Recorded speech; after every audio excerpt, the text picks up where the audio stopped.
Selamat sejahtera, kami daripada kumpulan 2. Nama saya Ashraf Hakim bin Muhammad Johan dan nombor matrik saya AA200491. Saya akan menerangkan untuk bahagian abstrak. Wabak COVID-19 ini telah diiktiraf oleh Pertubuhan Kesihatan Sedunia atau lebih dikenali sebagai WHO. Objektif kajian kita adalah untuk mengenal pasti impak COVID-19 terhadap pendidikan di Malaysia. Kami telah melakukan soal selidik untuk mendapatkan respon daripada pelajar-pelajar di universiti-universiti di seluruh negara berkenaan situasi yang sedang dihadapi ini. Cara mengatasi masalah ini adalah setiap individu haruslah memainkan peranan penting, tidak kira pelajar ataupun pensyarah. Kata kunci yang kami peroleh adalah COVID-19, pendidikan Malaysia dan impak. Seterusnya adalah pengenalan. Seperti yang kita tahu, semenjak COVID-19 melanda di negara kita, banyak sektor-sektor yang terjejas termasuklah sektor pendidikan. Pembelajaran dan pengajaran yang selama ini dijalankan secara face-to-face terpaksa ditukar ke sistem pembelajaran dan pelajaran di rumah iaitu PDPR demi menjaga nyawa pelajar. Maka, pembelajaran dilakukan secara atas talian sebagai alternatif terbaik agar pendidikan dapat terus disampaikan kepada pelajar-pelajar. Kesannya telah menyebabkan ramai pelajar ketinggalan terutamanya bagi pelajar yang agak lemah dari aspek belajar. Selain itu, faktor kekurangan gadget atau teknologi juga merupakan aspek utama pada sistem PDPR ini.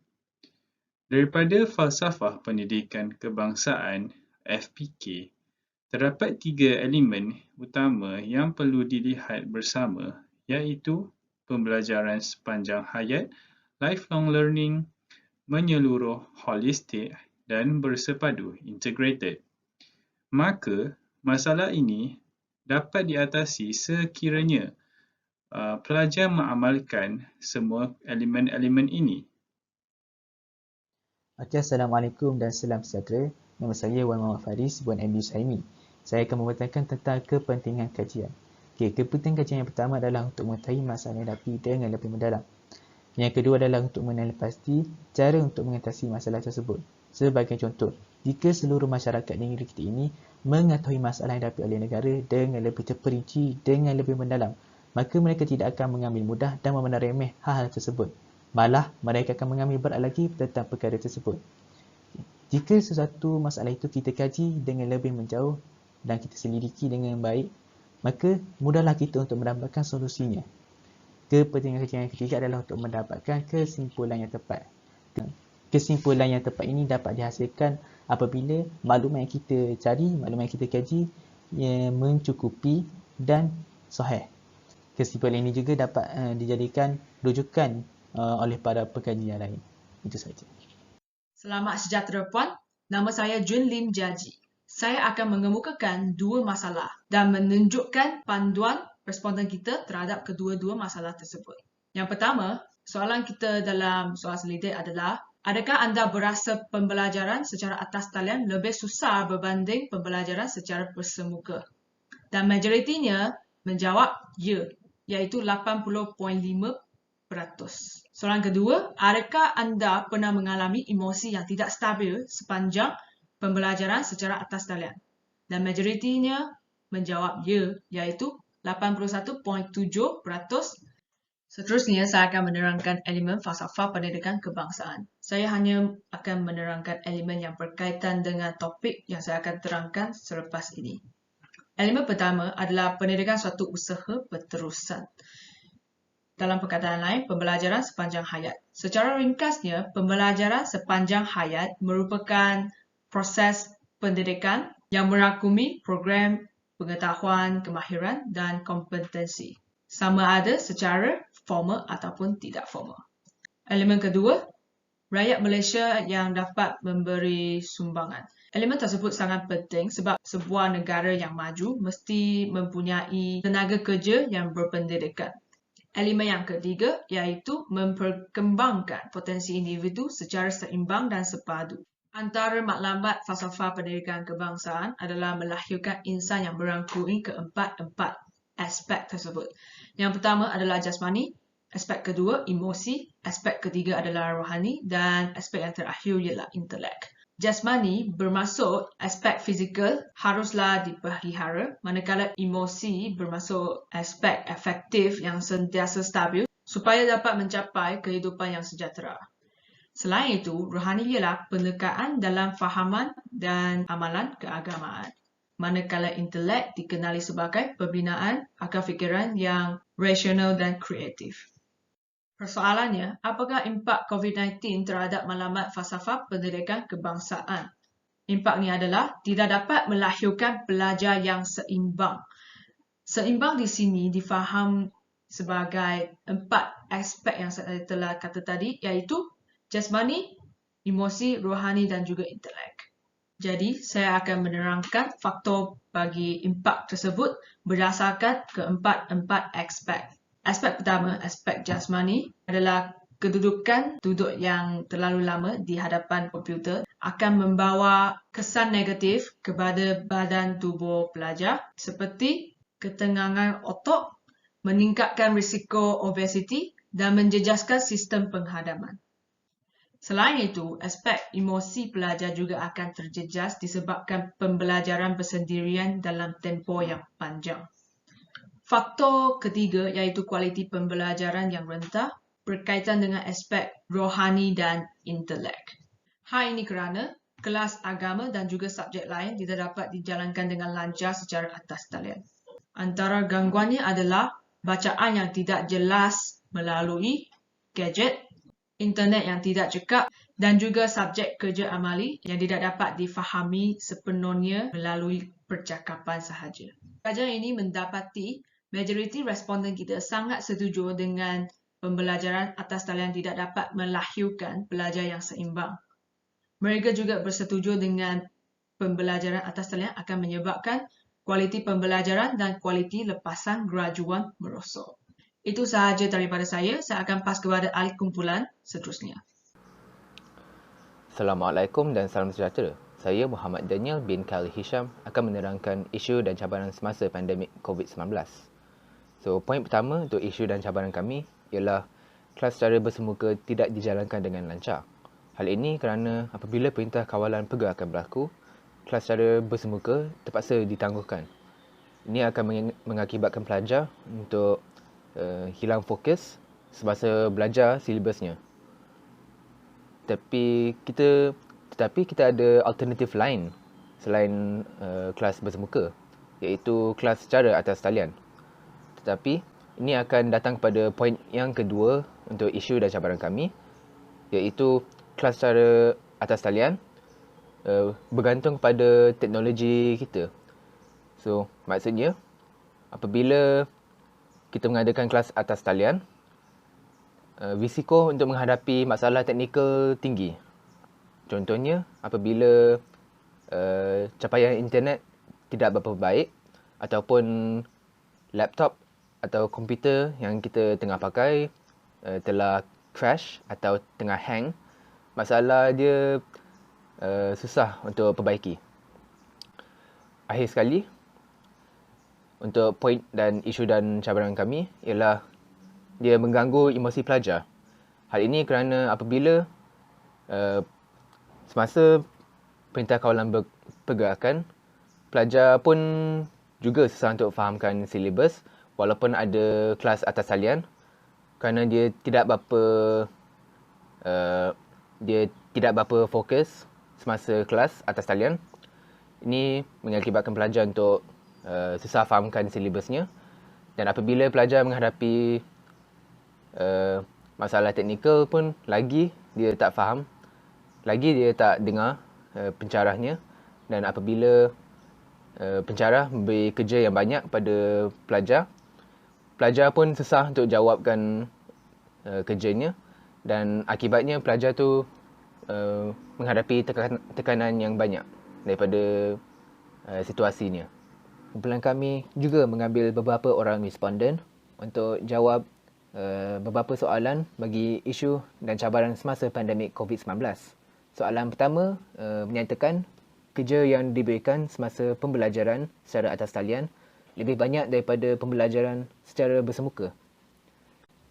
Ikutkan dalam data yang terkumpul, seramai 30 orang iaitu 36.6% responden kami bersetuju dan juga sangat setuju. Soalan 2 bertanya, kekurangan kemudahan seperti akses internet dan alat peranti sebagai persediaan menghadapi pembelajaran secara maya. Kalau ikutkan data yang terkumpul, majoriti responden kami iaitu 31.7% bersetuju atas pernyataan ini.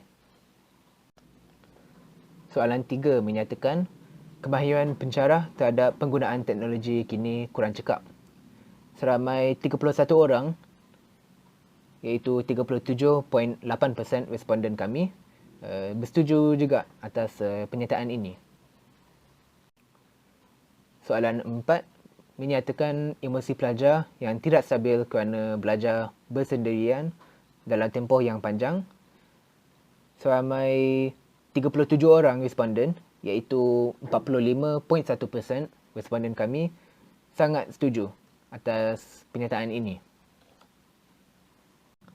Soalan 5 menyatakan suasana pembelajaran yang tidak kondusif.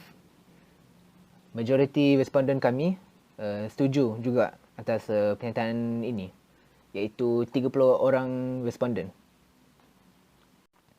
Soalan yang terakhir untuk responden kami ialah pelajar tidak dapat menjalankan kerja amali secara bersemuka menyebabkan tahap kefahaman pelajar berkurang. Seramai 42 orang responden iaitu 51.2% sangat setuju atas pernyataan ini. Assalamualaikum dan salam sejahtera. Nama diberi Akmal Hakim bin Mulyadi, nombor matrik AA2000512. Okey, hari ini saya akan menerangkan tentang cara-cara mengatasi masalah yang dihadapi oleh sistem pendidikan Malaysia sewaktu pandemik COVID-19 ini. Baiklah, pilihan yang pertama adalah penyediaan nota dan video rakaman demonstrasi bagi memudahkan pelajar untuk mengakses bahan pembelajaran secara offline. Berdasarkan kajian, alternatif ini banyak dikemukakan dalam kalangan pelajar. Hal ini demikian kerana penggunaan elemen lain yang terdapat dalam video seperti suara, pergerakan, warna dan landscape yang berbeza meningkatkan minat pelajar untuk mempelajari bahan pembelajaran menerusi media yang menarik. Video yang dikongsi adalah lebih bersifat fleksibel kerana pelajar dapat lebih mudah menguruskan bahasa serta memaparkan style pengajaran secara perlahan berperingkat mengikut langkah demi langkah oleh diri mereka sendiri. Baiklah, yang seterusnya adalah sangat berperanan penting iaitu para tenaga pelajar yang terlibat dalam menyampaikan ilmu harus diberikan pendedahan dalam penggunaan teknologi kini. Para guru diminta untuk menerapkan teknologi maklumat dalam proses pengajaran dan pembelajaran tidak kira peringkat institusi awam maupun swasta. Penggunaan teknologi maklumat haruslah digunakan secara meluas. Lebih-lebih lagi pada era kini di mana dunia sedang bergolak dengan wabak COVID-19, so penerokaan dan pengaplikasian ICT melalui pendekatan-pendekatan yang berkesan dikatakan dapat membantu para pengajar dan pelajar mengenali seterusnya mempraktikannya mengikut kesesuaian subjek. Baiklah, yang seterusnya adalah kaedah pembelajaran secara berkumpulan. Kajian mengatakan bahawa kaedah ini adalah strategi yang efektif untuk pelajar saling membantu antara satu sama lain untuk meningkatkan prestasi akademik mereka. Kumpulan dalam pengajaran ini terdiri daripada murid yang cerdas, sederhana dan lemah. Additionalnya, di mana setiap murid mempunyai keperanan dan kemahiran yang berbeza. Kebaikan utama pengajaran secara berkumpulan ialah murid lemah dan sederhana dapat dibimbing berdasarkan tahap keupayaan penguasaan murid dalam kemahiran tertentu, manakala murid cerdas terus maju dalam pembelajaran. Kesannya, pengajaran secara berkumpulan ini dapat meningkatkan sosial dan dapat memupuk semangat serta menyampaikan nilai-nilai murni seperti tanggungjawab, baik hati, bertolak ansur dan kepemimpinan.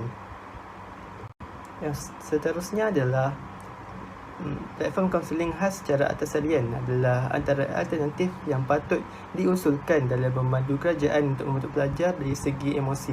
Hal ini demikian mula dilihat jadi sebuah masalah apabila peringkat awal pelaksanaan PKP yang pada mulanya diberikan rahmat kepada pelajar kerana tidak perlu menjalani aktiviti PDP.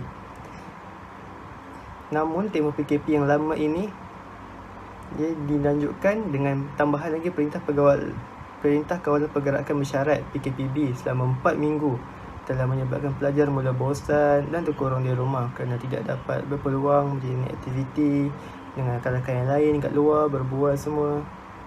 Baiklah, hal ini telah diwar-warkan kepada murid bagi membolehkan mereka menghubungi guru-guru kaunseling sekiranya mereka mengalami ketidakstabilan emosi. Cara yang lainnya adalah pensyarah harus kreatif semasa menyampaikan ilmu secara atas talian. Pembelajaran atas talian adalah bosan kalau dibandingkan dengan pembelajaran bersemuka. Dalam pembelajaran atas talian, pelajar tidak boleh berinteraksi dengan pensyarah secara langsung dalam situasi tersebut. Kalau pensyarah masih mengajar dengan membaca slide sahaja, pelajar akan susah berfokus. Sebagai penyelesaian, pensyarah boleh bertanya pelajar soalan untuk menambah interaksi antara pelajar dengan pensyarah. Baiklah, alternatif yang lain adalah penyenyaan jadual belajar. Dalam menepani pandemik COVID-19 ini, kebanyakan pelajar mengalami masalah pengurusan masa kerana perlu menjalani tanggungjawab mereka sebagai pelajar dan anak dalam satu masa. Hal ini demikian menyebabkan pelajar berasa serabut dan tidak bersemangat untuk menjalani kehidupan mereka. Namun dengan ada penyediaan jadual, pelajar dapat memperoleh manfaat yang berlipat ganda. Sekarang saya akan menerangkan sedikit peraturan yang kita dapat memerhati dalam kajian kita. Yang pertama, majoriti pelajar bersetuju dengan pembelajaran atas talian akan menyebabkan kualiti pembelajaran merosot dengan persetujuan 79.3%. Seterusnya, cabaran pembelajaran atas talian yang paling disetujui oleh pelajar ialah pelajar tidak dapat menjalankan kerja amali secara bersemuka menyebabkan tahap kefahaman pelajar berkurang. Peratusan persetujuannya adalah 87.8%. Bagi cara mengatasi masalah tersebut, majoriti pelajar bersetuju dengan pensyarah harus kreatif dalam menyampaikan ilmu. Peratusan persetujuannya adalah 89. Dengan ini, jelaslah bahawa watak pensyarah ataupun guru adalah amat penting dalam mengatasi masalah yang dihadapi oleh pelajar dalam pembelajaran atas talian. Itu sahaja daripada saya akan pas kepada Akmal untuk kesimpulan. Baiklah, kita dah sampai kepada kesimpulan. So, yang pertama adalah pandemik COVID-19 ini telah mengubah landscape sistem pendidikan yang berteraskan sekolah dan bilik darjah kepada pembelajaran di rumah yang hanya melibatkan sosial media. Baiklah, yang kedua adalah COVID-19 ini telah mencetuskan revolusi pendidikan di Malaysia dengan mencetuskan jurang digital bukan sahaja di golongan yang berkemampuan dan kurang mampu, juga antara generasi muda dengan generasi yang lebih tua. So, yang terakhir sekali adalah para pelajar perlu lebih berkomitmen dalam menghadapi pelbagai cabaran pembelajaran semasa musim COVID-19 ini. Ini sekian daripada saya. Assalamualaikum warahmatullahi wabarakatuh dan salam sejahtera.